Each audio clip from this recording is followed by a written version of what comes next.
Hello and welcome to another exciting episode of Cracking the Rich Code, the podcast. I'm your host, John Verico. And once again, I am absolutely delighted to be here because I get to talk to some really, really cool people from all over and in all types of career fields. And my guest today is, you're going to love her. She is a really, truly delightful and very, very intelligent HR consultant. She has written a chapter in Cracking the Rich Code, Volume 19, which we're going to talk about. So let me bring in Chandra Green. Chandra, Hey, there you John. are. Hey, How good are morning. you? I'm doing well. Thank you. Thank you so much for your time today. Oh, absolutely. I couldn't wait to speak to you. You know, we had some challenging times getting this scheduled, so I'm so glad that we finally got this together so that Me we could too. chat. Yes, me too. Now, Chandra, you are an HR consultant, and that's an interesting kind of a field. And I say that, I mean, I know a lot of people who are in the HR industry, but how do you wind up in something like that? Like, what gravitated you towards that? And then we'll talk about other stuff too. But just Absolutely, curious absolutely. about that. So great question.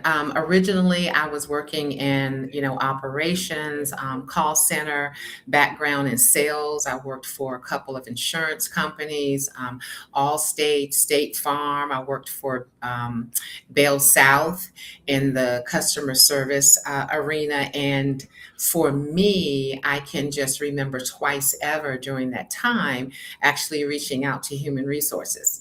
And so the two times that I did, they were not pleasant times. So what I Oh, decided to do is I said, these people don't really seem like, really kind people to interact with or engage with when you actually need help.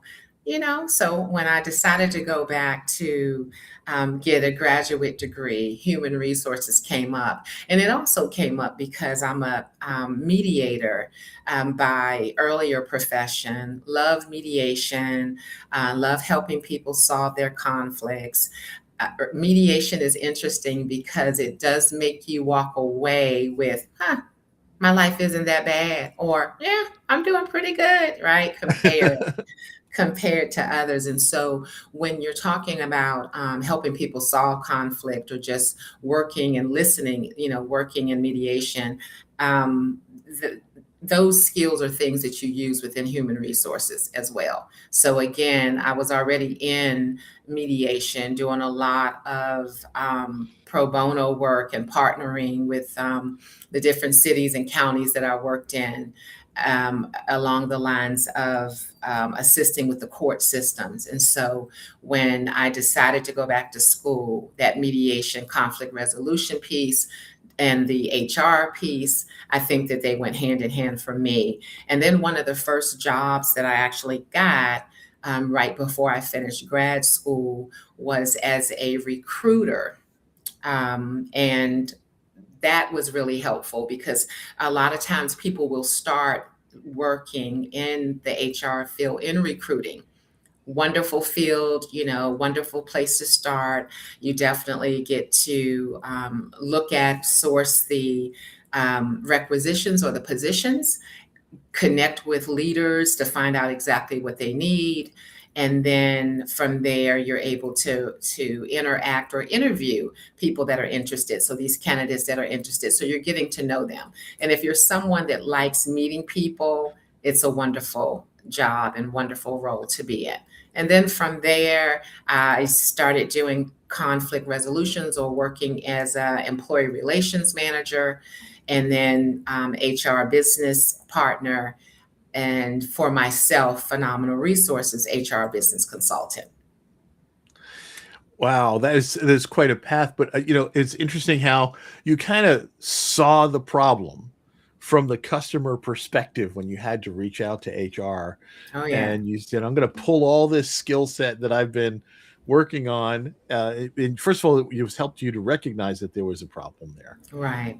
and that you wanted to create a new version of HR, of the typical Yes, HR office.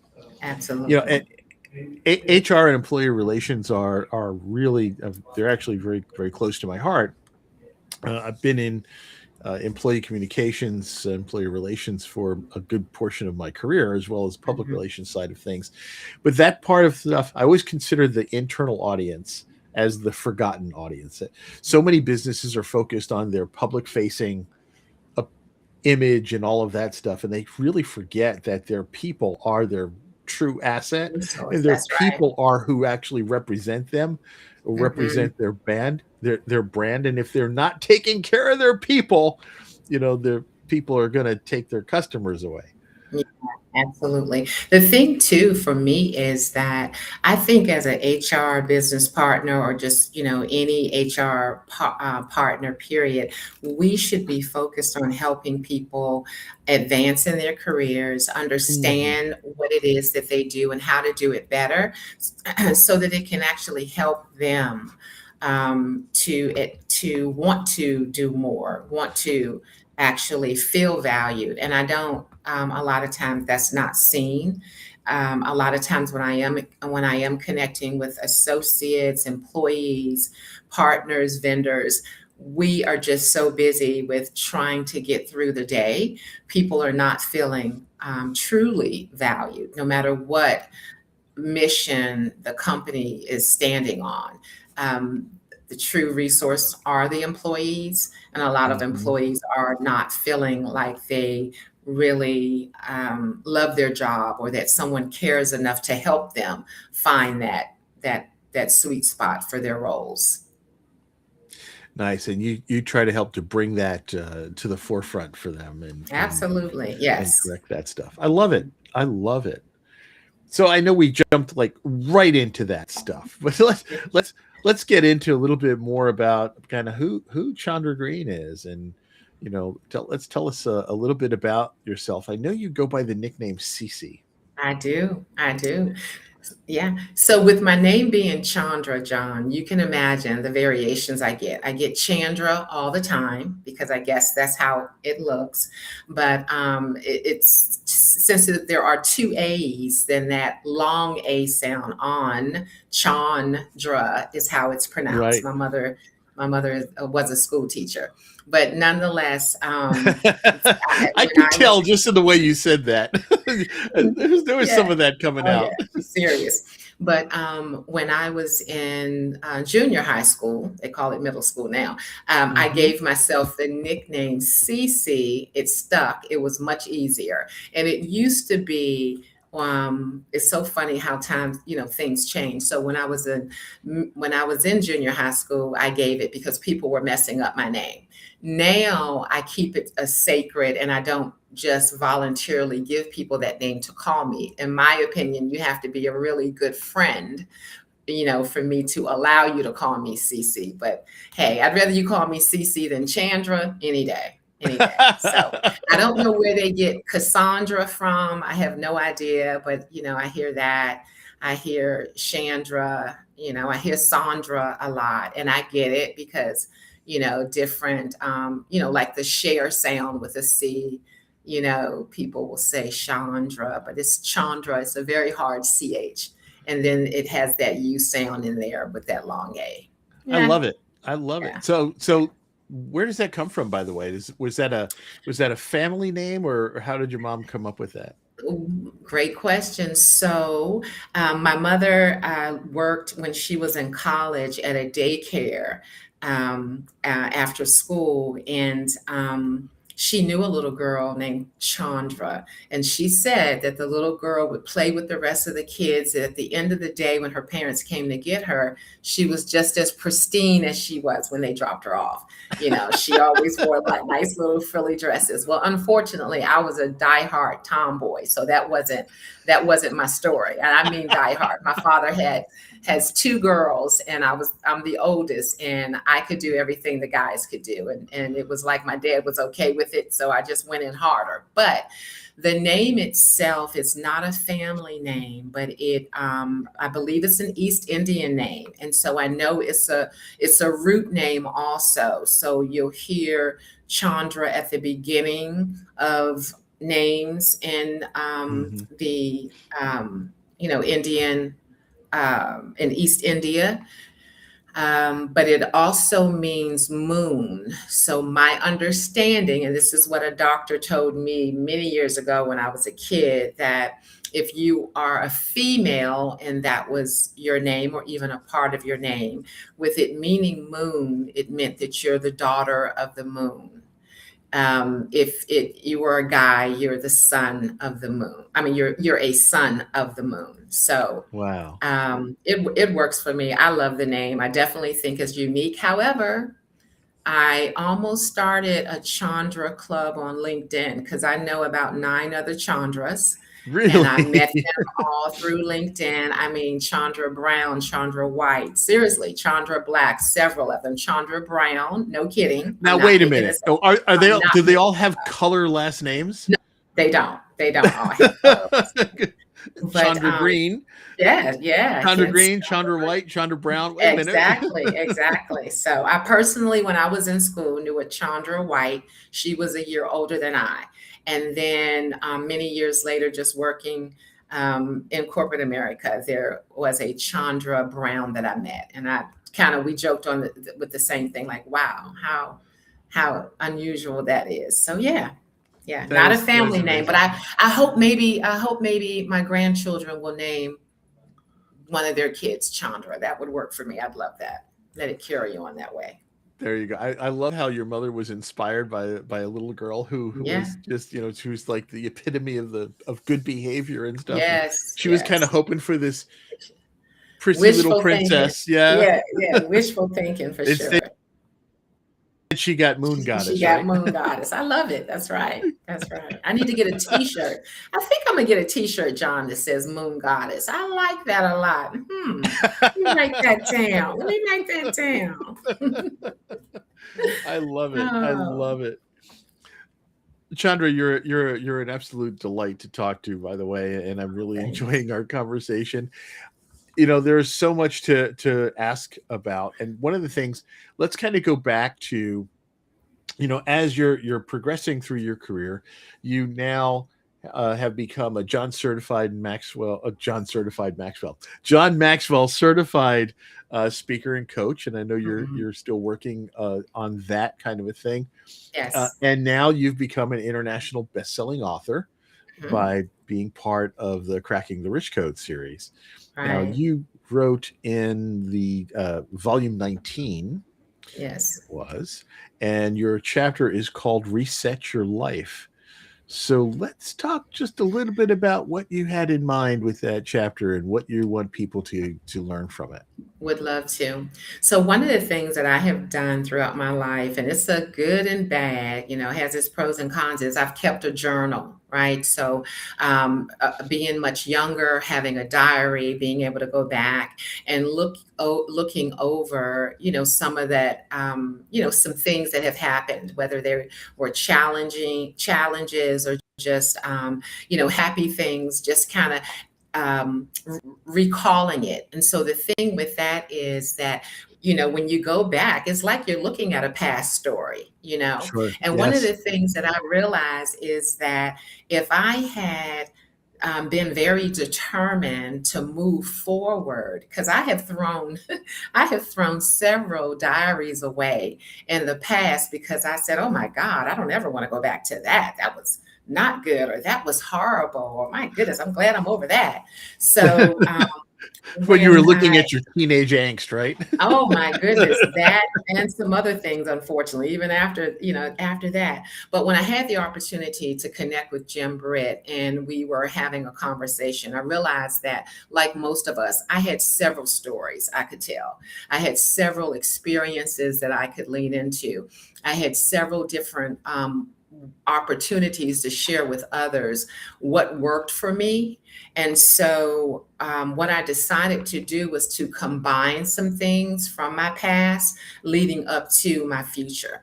And one thing that I wish I had done different, some people say they don't have regrets. I don't, whatever, good for them. But one of the things I wish that I had done different was just to put these actions for myself in place sooner, because again, it's my chapter is entitled Reset Your Life, because whether you're resetting your a part of resetting your life is resetting your mind, right? Yes. Part of Yes. resetting your life is moving forward. A part of resetting your life is doing something different. But the bottom line is doing. That's it right there.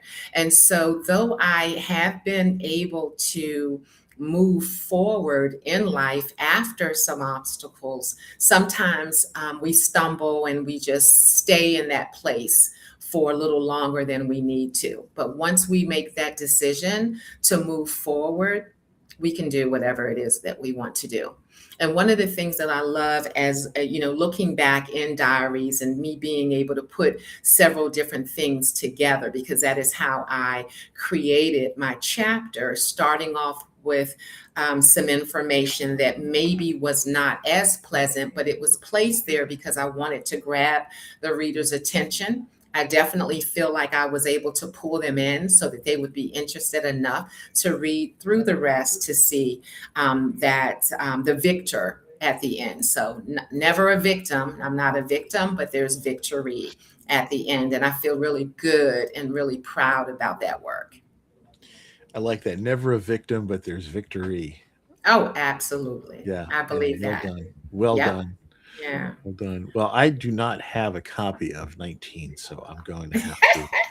You're going to have to get it. You're going to have to Uh-huh. get it. And you need to get it because my picture is right here for you. Chapter 19, right? All right. So I'm going to get one from you. You're going to sign it for me. I I'll, am. I'm going and to I'll do that. sign one of mine for you. How's that? Okay. I love that. I think that'll work out well. I love that. All Yes, right. sir. This Definitely is a do great that. opportunity. Hmm. And that's actually one of the things I love about these conversations with the co-authors across the series. Every once in a while, I'll find one who's actually been in one of the volumes that I was in, or Hmm. happens to be in one of the volumes that I happen to have on my shelf, and it's like, oh, now I get to find out about this, the person That's behind the right. story, and That's right. so it's always a marvelous opportunity. Hmm. So now let's Yes. let's talk about this life reset thing. Sure. What are you, I know you're doing some coaching and things like that, so how are you helping people, or how do you help people with this reset?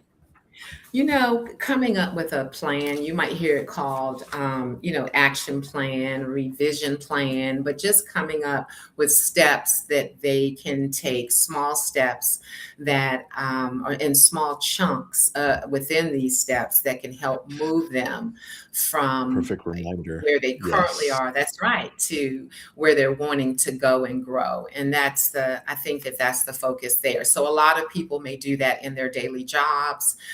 Personally, in the communities that I support and live in, I love connecting with students and helping them through tough times. A lot of times, students are overloaded with Hmm.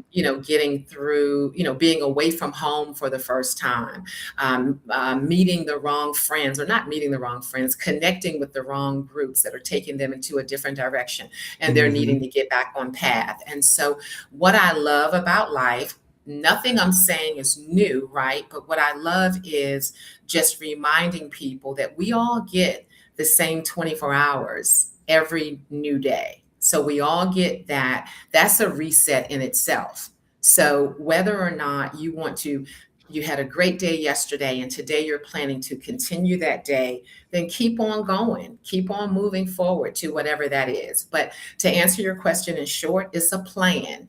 And it's a plan that puts someone on a path to what their victory is, or what they want their victory to be, or look like. Yeah, I love it, and I guess really a part of that too is helping them understand what that victory looks like for them. that's right. Yeah, That's yeah. right. So Yeah. many people have a skewed vision of where they think they want to go, Mm-hmm. and they don't Mm-hmm. have any idea to how to get there either.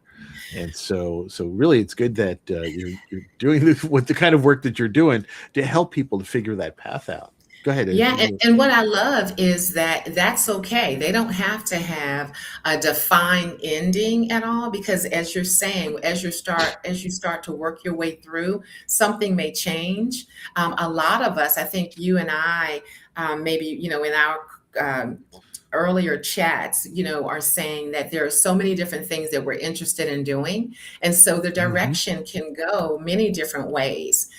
It's all about their personal fulfillment and what that looks like for them. No two people have the same vision for their individual lives. A lot of people that I notice, and I notice this a lot in corporate America, that are on these different tracks. Some are jumping on these bandwagons because others are on it. Yes. Versus looking at what their true potential is and where they want to really go and grow, where they want to end up, how they want to help, how they want to show up in the world. And in short, focusing on what makes them happy is where we should be, right? Is where we should be. I can't help you if I'm not happy in what I'm actually doing. And keeping in mind, because Ooh, we do get wait, these, go back and repeat that one again. I Everybody take can't a help listen. you. Yeah, I can't help you be happy in what you're doing if I'm not happy in what I'm doing. And a lot of people are smart enough to not put all of their eggs in one basket, meaning they have lives, right? We talk about work-life balance. They have lives outside of their day jobs. Whatever that means to them, and they're getting the fulfillment. I love it when people say, "Hey, I'm a softball coach. Hey, I help out with the girls volleyball team after work." Hmm. These are just different things that people do that keep our communities moving, keep the world going, going, and they're giving back, and it's actually helping for a better and stronger tomorrow. I love it. And people, I think, find more fulfillment in Yes, those they do. kinds of things than they might in Absolutely. their traditional Day day job, jobs. whatever that might be. Mhm. There are so many folks who they have the day job to make money to support the things that they really want to do, and Want that's to do. That's right, right. right, That's and right. right. But you need to be happy in what you do, whatever it is. So there's no Mhm. reason also on the planet for us to be in a miserable day job. That's right. That's right. Well, I mean, I love this. I can't help you be happy if I'm not happy myself, and that is so Mhm. important. And I think that goes back to an earlier conversation we had even before we started recording today, but talking a little bit about the fact that Mhm. uh, in if your employees aren't happy, they're not going to represent your customer your brand well to your customers, and it Right. makes all the difference in the world. That's why keeping employees happy, satisfied, feeling like they're moving forward, all of that stuff. The most important thing of all of that is making sure that they feel like they matter and that they do make a difference, That's right. right? So if they That's feel right. appreciated, they're gonna stay. If they feel appreciated, they're gonna do a good job. They're gonna Mhm. represent you Mhm. well. And that goes back to Yeah. that whole thing about the HR stuff that you're in the first Yeah. place, and And if you how you can help provide, people. oh, yep, John, sorry about that.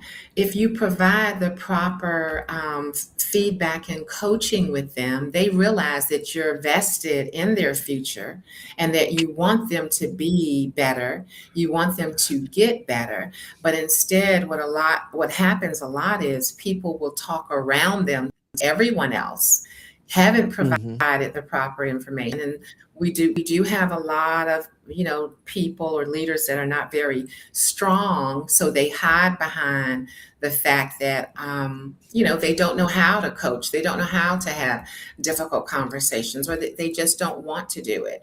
But employees come to work to share, to be valued, to share their value, and to really they want to show up well. I mean, it takes a lot of effort into Yeah. coming in or going into your place Nobody of wants to employment. do a bad job.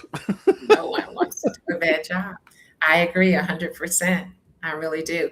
But when people don't feel valued, then the air may go out of their balloon, and they really are just not in a position to want to do more. They just don't want to do it, and they just don't show up well. And it shows in everything that they do and the things that they're not doing. Yeah. Oh, big piece too about the things that they're not doing as well as what they're doing. Mhm. Yeah, That's really right. important stuff. Hey, folks, we have been having a delightful chat with Chandra Green. Chandra is an HR consultant with a history as a mediator. She's a speaker and a coach, and you definitely want to connect with her. Check her out on LinkedIn, and I will put her LinkedIn connection in the show notes as well as it being on the screen here for those of you who are watching the video version of this. I can't believe we're almost out of time already. You see how quickly this thing goes. Oh yeah. Uh, and Chandra has written her chapter is Reset Your Life, and that is in volume 19 of Cracking the Rich Code. Mhm. Chandra, as we're running out of time, let's just kind of wrap this up with some words of wisdom from the mind of Chandra Green. That's so What funny. That's good. what I would like it. Mhm. what would you want people to take away from this conversation or from your chapter? Yeah. One of the things I have to constantly say to myself is where I am today does not define where I may be tomorrow. Because with your personal goals, right?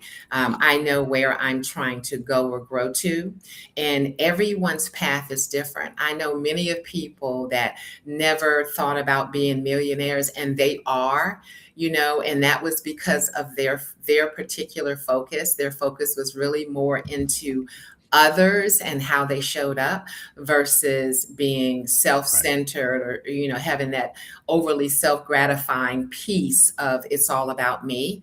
And so as we are interested in growing individually, it doesn't matter at what age, because we're growing every day, we're doing something different every day, we're learning every day. So putting all of those skills and all of your new ideas forward to help, again, not only yourself but others, I think that you will grow into Or- wherever it is that you want to be.